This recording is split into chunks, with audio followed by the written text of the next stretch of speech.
Welcome. My name is Gabriela Phoenix. I'm a goddess, Reiki master, life coach, whole food plant-based lifestyle advocate, and sacral womb healing evangelist. I believe in sacred harmony between the divine feminine and the divine masculine within us all. I believe that is the key to creating heaven on earth for each and every one of us. I'll talk about all of these topics and more. I'm honored to be of service to you and your loved ones.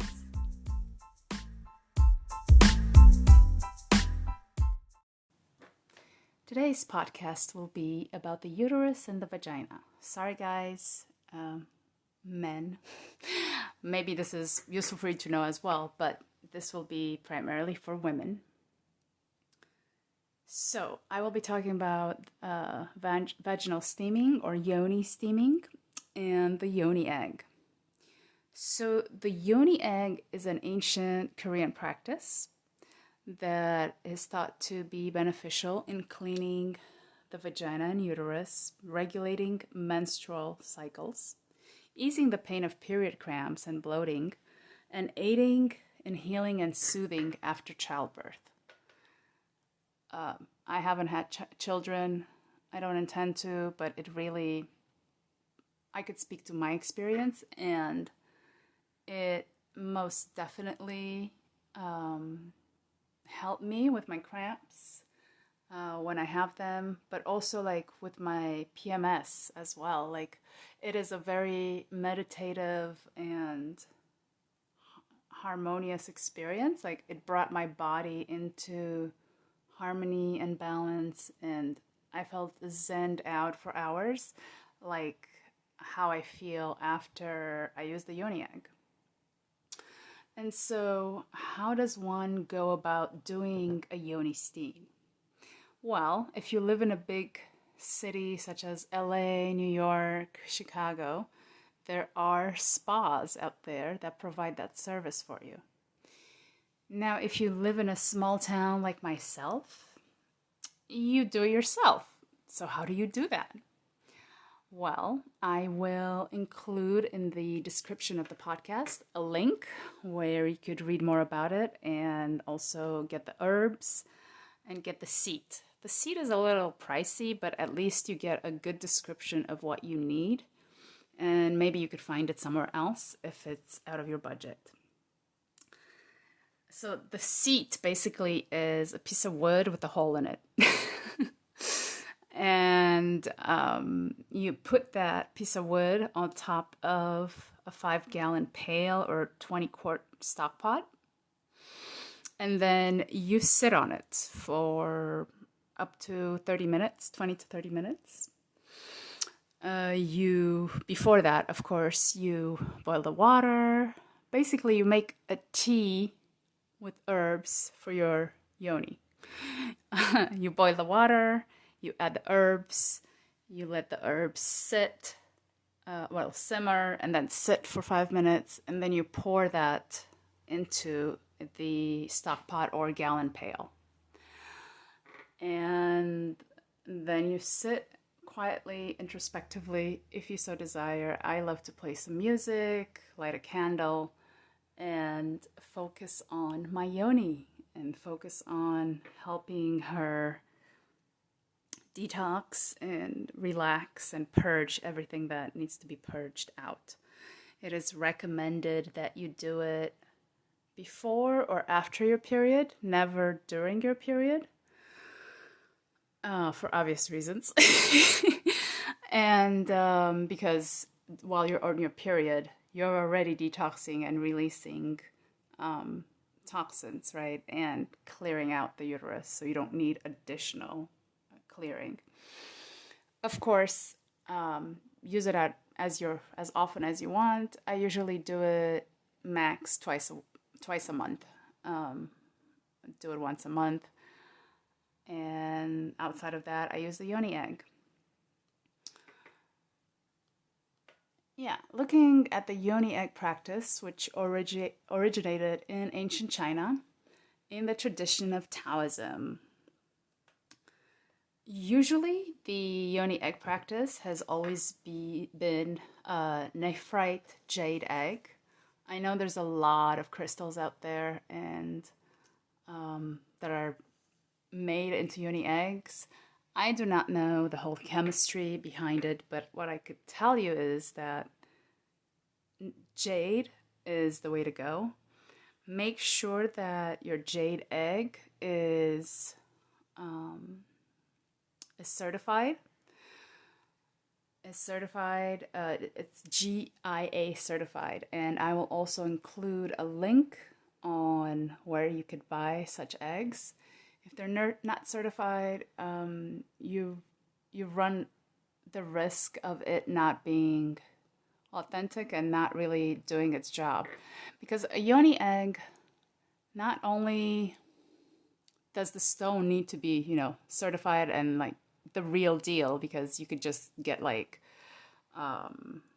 artificial materials or just stone when you really need a crystal, which is jade as a crystal. And so each crystal carries a specific frequency and healing properties. So if your egg is not a jade egg and it's a piece of stone, then you're going to get zero benefits out of it. So how does the yoni egg work? Well, it usually has two little holes so that you could put, I use floss, unflavored floss. And so you use floss, you obviously rinse it. A lot of places say to boil it. I do not recommend boiling it, because if you boil it, you kill the crystal benefits, and it won't work as it's intended to work. So do not boil it. Disinfect it. The way I disinfect is with tea tree oil. Like I put 1 or 2 drops of tea tree oil and 1 drop of lavender. You could Google it, but for the exact measurements.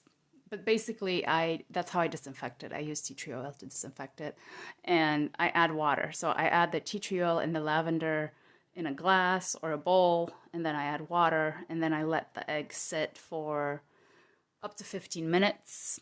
I take it out, I rinse it, I put in the floss, and then I insert it into my yoni. Now, using a yoni egg is very similar to doing Kegel exercises. I think I'm saying it correctly, but if not, it's basically the exercise of squeezing your muscles, your uterine muscles, and then releasing, squeezing your vagina and releasing. And so, and combining that with breath. So there are a million different practices and ways of doing that. I use Kim Anami's practices, which is about 15 minutes, 3 to 4 times a week. And it's a combination of, holding the egg, breathing out, just playing with it in a way that supports your healing. And I think that's really something different for everyone. I mean, there's plenty of guidelines out there, like I said. Some people say that you should hold it in for like 8 hours or something crazy like that. Kim Anami recommends against that, and I agree with her. Like, keeping it in for like 8 hours or the whole day, that's extreme. And you only need it inside of you for, like I said, 15 to 20 minutes, like even like twice a week. And it's a whole lot better than not using it at all. So, yeah.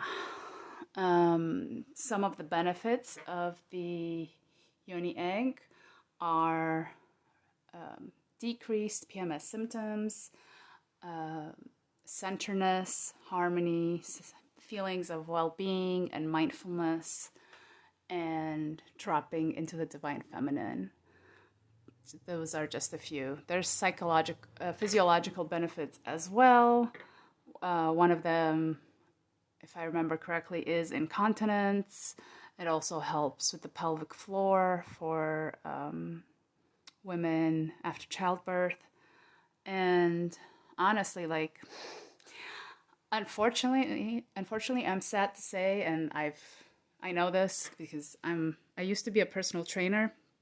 We are not taught how to protect our uterus, and so if you know, when you lay on the floor and you have your feet up on the ground, your heels close to your butt, and then you have a bar on top of your uterus. Well, if you don't do that exercise correctly, you can collapse your pelvic floor. And that's one example. And I know there's more out there. What I'm getting at is some women can have a collapsed pelvic floor, not from childbirth or from an accident. It could be literally from working out. And so the yoni egg can support in helping with that.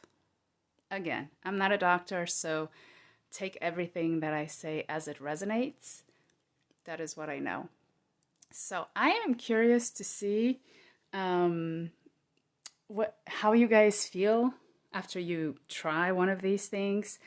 I highly recommend it. It has been a game changer, and it's just so good to connect with your yoni and to be aligned with her.